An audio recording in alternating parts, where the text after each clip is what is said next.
মেঘবালিকার জন্য রূপকথা। কবি জয় গোস্বামী।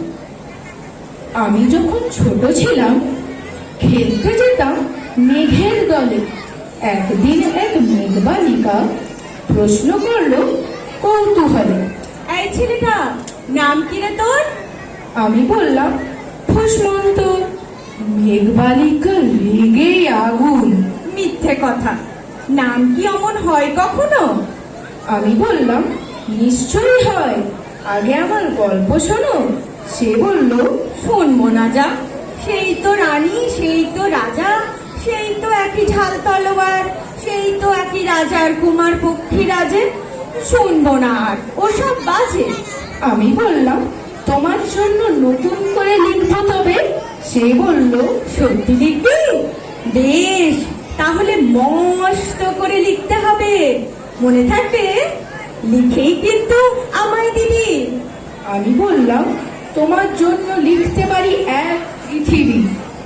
লিখতে লিখতে লেখা যখন সবে মাত্র 2-4 পাতা, হঠাৎ তখন ভূত চাপলো আমার মাথায়। খুঁজতে খুঁজতে চলে গেলাম ছোটবেলার সেই মেঘের মাঠে। গিয়ে দেখি চেনা মুখটো একটিও নেই এ তল্লাটে।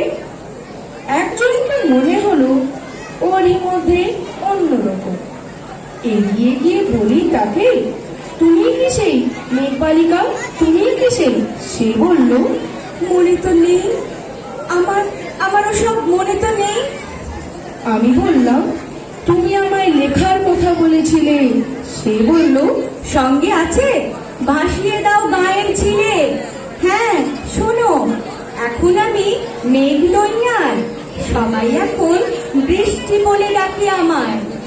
বলেই হঠাৎ এক পশলায় চুল থেকে নখ আমায় পুরো ভিজিয়ে দিয়ে অন্য অন্য বৃষ্টি বাদল সঙ্গে নিয়ে মিলিয়ে গেল খরস্রোতায়, মিলিয়ে গেল দূরে কোথায়।